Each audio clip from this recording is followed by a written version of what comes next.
Olá galera, tudo bem? Então, eu sou o professor de artes, o Alex, né? E a gente vai dar mais um início em uma aula falando hoje sobre escultura, certo? Não tem como falar de escultura sem falar do grande Bruno Giorgi. Então, ele era um cara aí que representou muito a escultura brasileira. Mas aí fica a pergunta, galera. Vocês conhecem algum monumento aqui em São Paulo? Algum monumento famoso, enfim, que vocês já viram na praça ou em algum lugar específico? Geralmente a gente, como é da região aqui, tem uma escultura bem legal que é a Pedra Pequena, né? Lá no Itaim Paulista, né? Ali que tem uma mão segurando uma pedra. Então ali é uma escultura muito famosa que representa a região do Itaim, certo?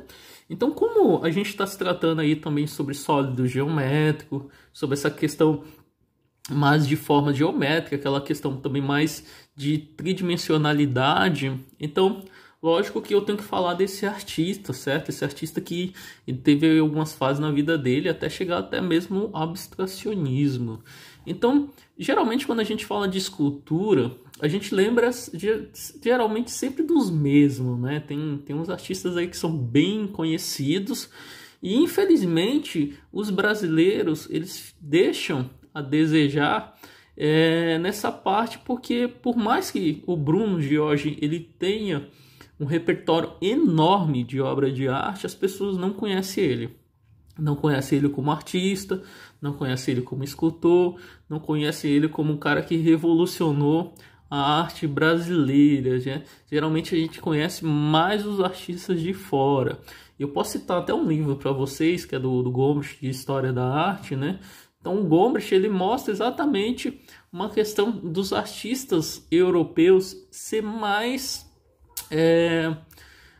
famoso, ser mais conhecido mesmo, porque ele centra muito ali, né? Então essa parte da América, né, deixa a desejar nesse sentido.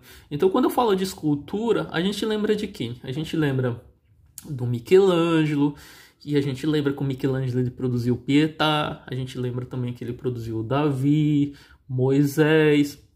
Então, porque são esculturas bem famosas e ela ilustra qualquer livrinho de arte, qualquer livro voltado à história da arte, tá lá o Michelangelo, tá lá Pietà, né? Então, tá lá as obras do Michelangelo pelo fato dele ter sido um dos maiores escultores do mundo, né? Apesar de ser um grande pintor também, que pintou o teto da Capela Sistina, fez a obra O Juízo Final, enfim, ele fez uma série de pinturas e escultura que se torna ele um dos maiores escultores do mundo, sim, certo? Mas tem o Bruno, né? Então, galera, voltando lá, então, além do Michelangelo, quem mais que você conhece? Posso citar aí o Brecheret também, que é um grande escultor, que ele fez os Bandeirantes, que se encontra lá no Ibirapuera, né? Então, ele fez o Fauno, que se encontra ali no Trianon MASP. Então, existe uma série de escultores aí pelo mundo e pelo Brasil também, né? O Brasil, galera, é muito forte aí também. Acho que talvez, voltando, quando a gente fala de escultor brasileiro, além dessa questão do Brecheret, apesar de ter se tornado aí um ícone, né, nessa questão, mas eu acho que o próprio Aleijadinho aí em Minas Gerais, ele também se torna um escultor aí de renome, né, renome assim no sentido dele ser bem conhecido mesmo. Então, nesse termo de escultura moderna mesmo, eu não tenho outra pessoa. Eu acredito até que tenha, mas talvez o Bruno Giorgi ele tenha essa força maior, certo? Então, existem alguns outros escultores aí, mas hoje a gente vai focar no Bruno, certo, galera? Então, vamos entender um pouquinho da história do Bruno, certo? Então, o Bruno, além de escultor, galera, ele era pintor também, tá? Que isso fique claro. Então, mas ele era mais voltado para a escultura. Assim como eu estava dando o exemplo do Michelangelo. O Michelangelo ele se considerava mais pintor, mas as esculturas dele eram fantásticas. Então, às vezes é um artista meio que completo, né? O cara, quando ele domina a arte, no sentido bidimensional, tridimensional, ele vai criando um leque enorme na arte e ele vai aproximando as pessoas e ele vai criando um certo nome aí pelo fato dele ter essa peculiaridade, essa habilidade, essa forma de traduzir tanto na pintura quanto a escultura, de mostrar para o povo que não é um bicho de sete cabeças, mas que ele domina plenamente aquilo que ele faz, certo? Então ele nasceu aí no dia 13 de agosto de 1905 e ele morreu em 1993, certo, galera? Então ele nasceu em Mococa, né, de São Paulo, e foi criado, galera, na realidade ele passou muito tempo na Itália, tá? Então a Itália é um berço aí do renascimento cultural, é um berço, é onde vivia o Michelangelo, né? Então ele teve umas influências enormes aí, né, sobre a escultura, né? Professor, mas ele era um pintor que ele voltava mais para essa questão de realismo, né, na escultura. Digamos assim que ele tinha uma certa habilidade para o realismo, mas ele acabou distorcendo isso e transformando isso nessa questão mais abstrata. Eu posso citar para vocês aí um grande artista que eu gosto bastante, que é o Rodin, galera. O Rodin, tanto a Camille Claudel, que foi dos escultores, né? No caso, a Camille, ela teve uma trágica história aí, né, na vida dela, que ela foi internada e passada como louca e tal. E ela teve um caso com o próprio Rodin, e os dois se revolucionaram a escultura exatamente pelo fato de mostrar aquela questão do inacabado, né? Então eu produzo uma obra, e a partir do momento que eu produzo uma obra, eu faço a parte da frente perfeito, né? E a parte de trás eu deixo inacabado, e para os olhos humanos enxergar aquilo ali como se eu mesmo posso acabar, né? A próprio visitante da exposição olha a escultura inacabada e com os olhos traduz aquilo do inacabado, de acabar, né? Vou terminar essa escultura através dos meus olhos, né? É muito louco isso daí, porque a gente tem essa questão, né? Se eu faço, por exemplo, um círculo, né? Metade de um círculo, os seus olhos ele vai completar esse círculo, né? Porque eu tenho o formato de quase terminando o círculo. Aí você olha esse 90% do círculo e você completa com seus olhos esses 10%. Então Rodin ele fazia isso daí. Então, continuando, galera. Então, ele deixou aí no seu legado aí mais ou menos umas 60 obras. E isso alguns estudiosos dizem, certo? Sobre o Bruno Giorgio.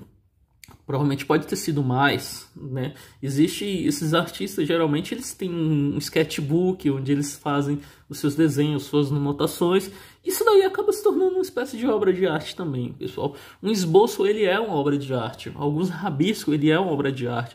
Dependendo de um conceito, dependendo do artista, daquilo que ele quis passar, ele se torna. Certo? Então, considerado o mais importante escultor brasileiro contemporâneo, o seu estilo atravessou diversas fases, certo? Então, vou estar citando algumas essas fases para vocês um pouco mais para frente, tá? Então, simplificando-se cada vez mais, ela evoluiu para o realismo e as grandes formas estilizadas. O realismo você já conhece, que é aquilo que busca o real, mas formas estilizadas é o quê? É você pegar algo e você esticar ela, né? Então você acaba distorcendo ela, então se torna estilizado. Pessoal, mas eu não entendi. Eu vou citar um exemplo da caricatura. Por exemplo, a partir do momento que você vai desenhar uma pessoa, você desenha ela e tem alguma coisa na pessoa que chama atenção no rosto. Talvez um nariz um pouco maior, a orelha um pouco maior, alguma coisa assim que é um pouco...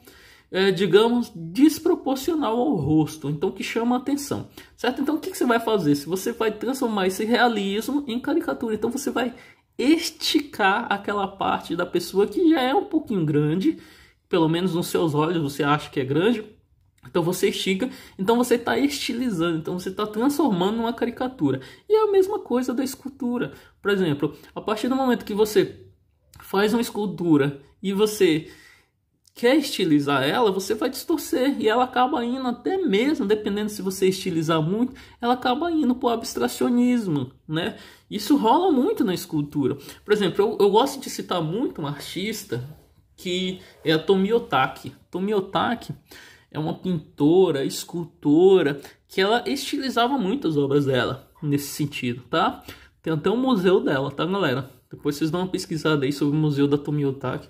Acho que vale muito a pena vocês dar um pulinho lá para conhecer esse grande mito aí na história da arte, que era uma grande escultora e pintora, principalmente aí no caso, certo? Então ele ficou conhecido pelos seus monumentos, entre quais o Meteoro, que é uma obra muito famosa, tá, galera? Em mármore, no Lago do Palácio Arcos, em Brasília. Então essa obra em Brasília chamou muita atenção. Então o Bruno Giorgi, a partir do momento que ele fez o Meteoro, que eu vou estar mostrando para vocês, ele teve um destaque maior. Eu acho que tanto ele como o próprio arquiteto Oscar Niemeyer, eles cresceram muito no quesito de artista contemporâneo aí, né? Um artista moderno, né? Eu posso citar também para vocês, eu acho que tem vários artistas aí que eles vão se encaixando nesse termo, né? Mas o próprio MASP também é uma obra de arte, né? Então a Lina Bobatti, quando ela fez o MASP, ela pensou nisso daí. Ela falou, meu, Avenida Paulista, né? Preciso construir um museu. Poxa, mas vai tampar a 9 de julho, o pessoal não vai enxergar. Então vou construir o MASP erguido. Então o MASP é uma espécie de escultura viva, né? No caso, viva no sentido de estar sempre nessa transição das pessoas ali dentro e andando e interagindo com as obras de arte, né? Então eu vou continuar aqui, galera, para a gente tentar entender mais sobre ele, tá? Então ele estudou em Roma, olha só, galera, ele estudou em Paris e retornando ao seu país em 1939, caso Brasil. Então, em 1942, ele se mudou para o Rio de Janeiro, pessoal. Então, para completar algumas tarefas com quem, galera? Nada mais, nada menos com Oscar Niemeyer, certo? E Lúcio Costa, para a cidade na construção de Brasília. Então, Brasília estava construindo ainda nessa época, né?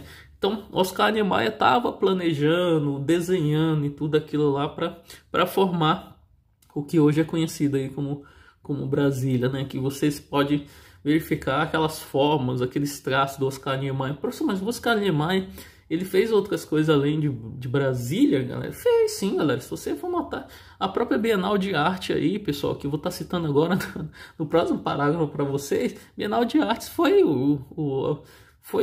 exatamente um dos triunfos do Oscar Niemeyer, curva do Oscar Niemeyer, tá? Então, em 1952, 1954, ele era parte da Comissão Nacional de Belas Artes, galera. Então, ele tinha um cargo muito importante, né? Belas Artes é exatamente para a galera que tem uma condição melhor, eu falo isso em termos financeiramente mesmo, né? E nome na arte, no caso. Certo? Entre 1951 e 1957, ele exibiu nas edições 1, 2 e 4, galera, na Bienal de São Paulo. Pensa só, olha a importância que ele teve, galera. Então, em 1953, ele recebeu aí o Prêmio Nacional de Escultura. Isso não era para qualquer um, tá, pessoal? Então, a partir do momento que ele recebeu, ele já vinha crescendo nessa questão do nome de escultura, né? E se tornando um dos maiores escultores brasileiros aí, né? Isso que eu citei o Aleijadinho para vocês, o próprio Vitor Brecheret aí, que teve essa passagem aqui no Brasil e se tornou aí praticamente um cara que representou o Brasil na escultura, né? Então, ele também participou de exposição em todo o Brasil e Europa. Então, ele teve um grande nome aí no modernismo brasileiro, certo? Então, não só ele, como vários outros artistas, mas ele é um grande ícone, ele é, na realidade, um expoente aí da escultura brasileira, certo? Então, o estilo da escultura é principalmente figurativo, mas evolui a representação real, as formas mais estilizadas. Então, ele estava, pessoal, interessado principalmente nos humanos, né? Figura, no caso, né? Mulheres, adolescentes e flautista. Então seu trabalho mostra simplicidade e plasticidade. Então o trabalho dele era bem simples. Poxa, professor, então não tinha uma riqueza de detalhe nas obras dele? Eu vou estar mostrando mais para frente aí as obras dele para vocês notar realmente a simplicidade que é, principalmente nessa forma mais estilizada. Não tem como ser um Michelangelo, né, e buscar, sei lá, fazendo um mármore Carrara, né, e tentar o máximo realismo possível. Primeiro que não fazia parte do repertório dele, ele não se preocupava com isso, certo? Ele buscava exatamente a simplicidade nas obras dele. Eu acho que isso tornou até mais bonito nessa questão, certo? Então, na década, pessoal, na década de 60, ele se aventurou na abstração. Sua escultura com lotes de volumes de ritmo. Então, pensa comigo. Professor, então quer dizer que ele passou do figurativo para a abstração? Exatamente, galera. Então, na realidade, eu chamo isso de uma transição, né? Geralmente, quando eu leciono, eu sempre falo essa questão. O rapaz, ele quer ir para o abstracionismo, ele quer ir para o abstrato, mas primeiramente ele tem que entender o figurativo, certo? Então ele vai criar um termo figurativo e depois que ele criar essa habilidade figurativa, ele vai o quê? Ele vai deixando o seu estilo mais abstrato. Então o abstrato dele vai crescendo. Por quê? Porque ele vai desconstruindo. E como é que eu posso falar isso? Eu posso citar algum exemplo para vocês. O próprio Pablo Picasso, ele tinha uma habilidade enorme para pintura, né? Até mesmo no realismo, e depois ele foi desconstruindo. E ele foi desconstruindo e ele foi criando um termo cubista, certo? Então, o próprio Mondrian aí, que ele também fazia as pinturas figurativas, ele foi desconstruindo e fazendo em formas geométricas. Então, são os estilos aí. O grande Bruno Giorgi, pessoal, ele também passou por esse processo. Então, são artistas aí que eles vai criando conforme eles vai sentindo que a arte não é só figurativa. Eu queria deixar bem claro para vocês, porque geralmente quando eu dou aula e as pessoas questionam isso, né? Tanto os pequenininhos quanto as pessoas de maior idade, com idade mais avançada, eles questionam por que a arte abstrata. Galera, a arte abstrata ela é muito forte, eu acho que é o que o cara tá sentindo, o que a moça tá sentindo, a escultura, o escultor tá sentindo naquele momento, e ele acaba desconstruindo isso. Então, eu acho que vale muito a pena a gente focar na arte abstrata, e a partir do momento que você já sabe o figurativo, então você é apenas mais um pintor, um escultor nesse termo figurativo, né? Um cara que faz o realismo. Mas eu acho que o abstrato ele cresce muito nisso daí. Eu acho que é um caminho que a gente deve percorrer como artista. Não só eu, como você. Eu acho que todo mundo tem que passar por esse processo da arte abstrata, certo? Tanto na escultura quanto na pintura e tudo mais, certo? Então, continuando aqui, pessoal, o estilo do Bruno. O estilo do Bruno, pessoal, ele foi dividido em 3 fases. Eu vou estar citando essas 3 fases aí para vocês. A primeira fase, ele teve bastante influência acadêmica com vários retratos, bustos e corpos femininos. Horas gordos, opulentos, horas alongados, lírico, certo? Essa fase é conhecida como figurativo. Foi o que eu estava falando para vocês no slide anterior. Então, o que acontece? Pessoal, quando eu falo que ele teve influência acadêmica, galera, lembrando que ele estudou onde? Ele estudou na Itália. Então, na Itália é muito, mas muito acadêmico, galera. Lá passou os grandes pintores e grandes escultores. Então, eles têm essa facilidade, essa habilidade, e eles vão passar esse termo mais acadêmico, principalmente aí o figurativo, certo? Então, na segunda fase, galera, chamada vegetativa, ele mantém a utilização da figura como raster e preocupa-se com o dinamismo da obra, se preocupa com o movimento na obra, certo? Então, na terceira fase, mais conhecida como chamada tectônica, as esculturas elas assumem um significado mais abstrato. Então, é um caráter mais arquitetônico, galera. Então entra aí um estilo mais Tomiotaki, entra aí um estilo mais voltado para essa arte, né, do abstrato. Então ele fica muito mais forte, galera, a partir do momento que ele entra nesse sentido aí do abstracionismo das formas geométricas através do tridimensional, através das esculturas, certo? Então, esse Bruno Ghiorghi, galera, esse artista, além de pintor, desenhista e, enfim, e toda essa questão mais plástica que ele tinha, ele passou por essas 3 fases. Professor, os artistas sempre teve essa fase na vida deles? Sim, galera. Voltando para o Picasso. O Picasso teve uma fase azul e uma fase rosa, certo? Então, a fase azul foi quando ele estava muito triste por conta de um amigo dele que morreu. E a fase rosa foi uma fase muito feliz da vida dele, uma fase mais amorosa, certo? Então, foram 2 fases. O Bruno Ghiorghi passou por 3 fases aí que eu mostrei para vocês, certo? Então essas 3 fases, isso conta muito na biografia do artista, certo? É uma transição, né? Aquilo que ele está achando melhor para o trabalho dele, um leque maior para ele se sentir um artista completo, certo?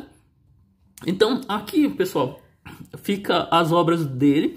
E vou estar finalizando mostrando essas obras dele para vocês sentir o estilo, o traço, o equilíbrio, né? Essa forma escultural que ele tem de formar as esculturas dele, certo? Primeiramente, quando você for construir uma escultura, dependendo do material que você está usando, mármore Carrara, você está usando própria argila, se você está usando aí, sei lá, pedra sabão, né? Se você está usando vários termos aí, então você tem que ter um equilíbrio na obra. Como assim, professor, um equilíbrio? Então, uma forma da base, pessoal, ser maior. A parte de baixo, toda escultura geralmente é assim. A parte de baixo ela é maior e conforme ela vai subindo, ela vai ficando menor.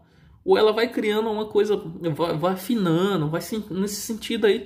Por quê? Porque a parte de baixo, se ela não tivesse esse equilíbrio, se não tivesse essa base, ela vai trincar, ela vai quebrar, ela vai cair. Então precisa de todo um estudo também, tá? Mas existe escultura, lógico que a parte de cima é maior e a parte de baixo é menor, mas dependendo do equilíbrio da obra, dependendo de como o artista ele quis retratar isso, certo? Então aí, pessoal, né, essa obra aí que fica na Praça dos Três Poderes em Brasília, Distrito Federal, a outra obra do Bruno, certo? Então, exatamente, ele tenta mostrar essa distorção aí, né? Por mais que seja figurativo, como você enxerga 2 pessoas aí, mas por mais que seja figurativo, tem um pouco de abstracionismo aí, porque ele começa a distorcer. Exatamente, ele começa a brincar com essa distorção, certo? Então ele fez aí o grande Mário de Andrade, galera. Olha, aí quando a gente fala aí dos modernistas, entra o Mário de Andrade, né, pessoal? O Mário de Andrade aí foi um dos caras aí que formou o modernismo aí no Brasil, né, na semana de 1922, certo? Ele, Oswald de Andrade também, Tarsila do Amaral, Anita Mafaldi, né, e outros artistas, eles compôs um time, né, de artistas para formar a Semana de Arte Moderna aqui no Brasil, que revolucionou aí nesse sentido. Hoje em dia, pessoal, a Semana de Arte Moderna que aconteceu aí no Teatro Municipal de São Paulo, ela quebrou a arte tradicional, formando aí os modernistas, né? A arte moderna. Então, hoje em dia, a gente tem que agradecer exatamente esses artistas pelo fato deles ter criado a arte moderna aqui, lógico que com influência da vanguarda europeia, lá na Europa, né? E eles trouxeram para o Brasil aqui, porque senão a arte seria aquela coisa muito figura humana, muito perfeitinha, muito certinha. Então, então teve esse leque maior a partir do momento que eles trouxeram para cá para o Brasil, daí formaram a Semana de 22 aí no Teatro Municipal. Lógico que teve vaias, jogaram batata neles, papel, enfim, teve todo aquele alvoroço, mas eles se tornaram um dos maiores artistas brasileiros aí consagrado, né, na história da arte. A Mulher Reclinada, uma obra aí bem fascinante aí, né? Ela foi datada em 1960, técnica de bronze, e ela fica aí no Itaú, né? Grande Banco Itaú. Então, a obra Meteoro, essa obra aí, pessoal, eu acredito que seja uma das obras mais famosas dele, certo? Então, essa obra ela fica no Palácio de Itamaraty, lembrando, em Brasília, tá, galera? Mármore Carrara, olha só, mármore Carrara mesmo aí que o Michelangelo usava, né? Então, essa obra aí, em 1967, ela foi produzida, essa obra Meteoro. Eu acho que é uma das obras mais importantes dele, certo? ela tem essa questão muito do equilíbrio, das formas por cima, esse movimento, essa dinâmica que ele tentou jogar na obra, exatamente para chamar atenção, para mostrar exatamente essa forma geométrica, essa questão mais sólida geométrico, né, que a gente fala aí, né? Então é importante a gente conhecer exatamente isso, certo? Galera, eu vou ficando por aqui nessa videoaula. Agradeço a todos aí pela atenção, né? Lógico que a ideia mesmo é a gente estar produzindo escultura, da gente estar produzindo essa questão mais tridimensional aí futuramente, né? Então eu agradeço mais uma vez e vou ficando por aqui. Um grande abraço e até breve. Até a próxima aula, galerinha.